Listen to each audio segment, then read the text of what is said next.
Internet crime is not about ripping one person off for $1 million. It's about ripping 1 million people off for $1. Welcome, everyone, to the Kivu Consulting True Cybercrime Podcast. My name is Keith Swanson. I'm the Director of Incident Response for Kivu Consulting.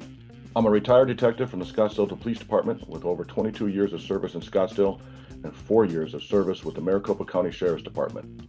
Each week, Kivu investigators expose real-life cases and stories from the front line of cybercrime. Today's episode, Part 2 of Fraud and Catfishing in the Age of eBay.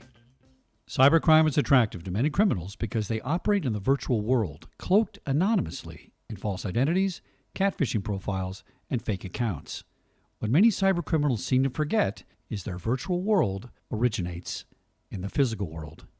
In our first episode, Eric Weinstein, using dozens of online aliases, had successfully defrauded hundreds of people on eBay using auto-listing software to list thousands of fake auctions.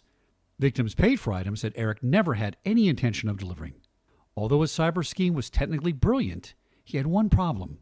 He needed to cross over from the virtual world into the physical world to collect the money from his victims. This is where Eric's plan faltered. Cybercrime requires a suspect to physically sit at a keyboard and enter keystrokes into a computer to launch their criminal enterprise. Their criminal activity is physically recorded and stored on the hard drive of their computer, even after it is deleted in some cases. In the end, virtual cybercrime is actually a physical crime conducted in the real world. When cybercrime is investigated by street-smart police detectives using a combination of old-fashioned investigation techniques and modern-day computer forensics, the results are conclusive. As we will hear later in the episode, this case broke wide open when physical evidence of Eric's cybercrime activity was discovered on his abandoned computer hard drives. We continue our story from episode 1 at the point where Eric Weinstein narrowly escaped physical apprehension by the Scottsdale Police Department and U.S. Secret Service. So after we hit the house and we see that all the computers are gone and he's gone, pretty much all of our evidence has been, taken. We start looking around and searching for what we can get our hands on to try to figure out where he went and what he did. Obviously, he got tipped off. We start looking around. We find out that he loves Cadillacs. Eric loves Cadillacs. But in my research, I found out that he has got so many liens against him and everything else that he can't get a loan for anything. And if he gets any money, these liens are going to kick in and they're going to take it all, from past scams that he was doing. So we find a rental receipt from, it was Hertz Rent-A-Car, and it was for a Cadillac, of course. So we got the idea in our heads. We're like, all right, Cadillac has OnStar and OnStar has GPS tracking. So we can write a warrant to get OnStar to tell us where this Cadillac is. So this takes us a couple days to get this thing written and get it through to OnStar and for them to get back to us.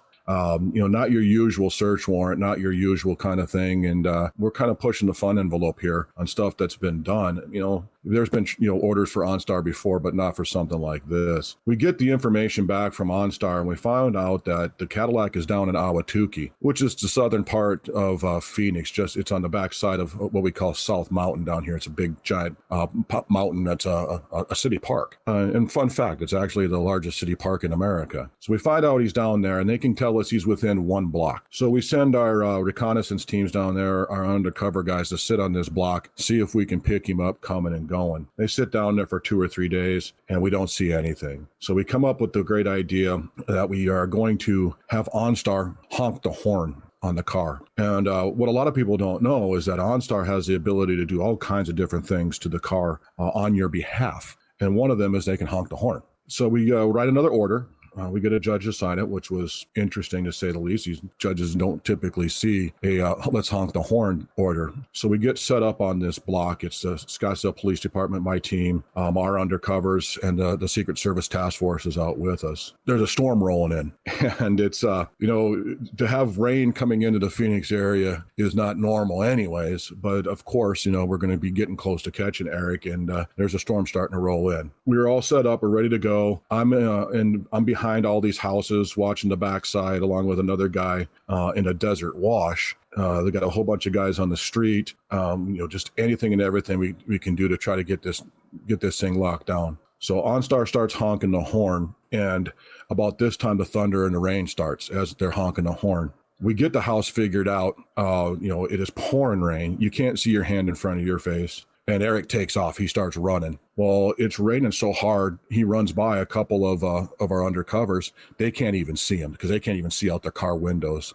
He runs right by them, and he's gone. Finally, I get the word that he's on the run. I'm in the back of this house. I'm trying to make my way down this wash back to my car to try to see if we can intercept which way he's going. I mean, it's a neighborhood. There's only so many ways in and out. Well, here comes a flash flood. Next thing I know, I'm being swept down this wash. I've got all my tactical gear on. I've got an AR-15 slung, and I'm swimming for it because this thing's carrying me down the wash, and I'm soaked to the bone. Everybody's trying to figure out which way he went. We're getting reports, he's running west, he's running this way. We're trying to catch up to him. And it's like a scene out of the Fugitive at this point. I'm the one going over the waterfall, though, because I think I'm going to drown in this wash. We get some eyeballs up, and we get moving, and we called Phoenix PD. We said, hey, we need a bird. And Phoenix PD is like, it's raining too hard. We can't get our birds up. I mean, for that to be happening in the Phoenix metro area on this case was just prophetic, because he was gone when we hit his house, and now the rain's, pounding the heck out of us. We can't get a helicopter. We can't get anything. The Secret Service task force, locates the house, and they secure the house, and the hunt is on. So the rain finally lets up, and we can't find him. We've got guys all over the neighborhood. Our undercovers are working. They're doing their thing. Our surveillance team is down there. They think they see him run into a Safeway store. So my boss goes running into the Safeway store with a Secret Service agent. They clear the Safeway, and they're like, well, the door to the roof is open. So they go up on the roof. And the best part about the whole story is the door closes behind him and locks him on the roof. And the way my boss told me, he goes, I was going to die up there. I wasn't calling you guys to come get me off that roof. They're not. So the Secret Service agent, he called, and we went over there and got him off the roof. And the last we knew is there was one vehicle that left that entire neighborhood because we had it blanketed. And that was a red Jeep Cherokee. That's the only thing that left the entire neighborhood. But nobody saw anybody in it other than this lady that was driving. So we didn't know whether he was in there or not. So he's in the wind. We have no idea where he's at. So we go back to the house, and we get in the house, and lo and behold, all the computers from Eric's house are sitting right there on the floor of this place. What he had done is he had gone down and with some girlfriend or ex-girlfriend of his, and moved all of his stuff into there, and was storing it. So I'm like, all right, so we have to write another warrant. So this is like search warrant number 5 at this point, between OnStar and the original house and all this other stuff that we've been investigating. So I go to write the search warrant, and there's a ton of cash sitting there, probably 10 to 15 Apple computers, external hard drives, monitors, just a ton of evidence. So I get the warrant after some interesting interaction with the judge, and we take all the goods. We take it back to our lab, and we start doing our analysis on it. At this point, I'm focusing on trying to figure out where the hell Eric went. We put out feelers for him, and everything else.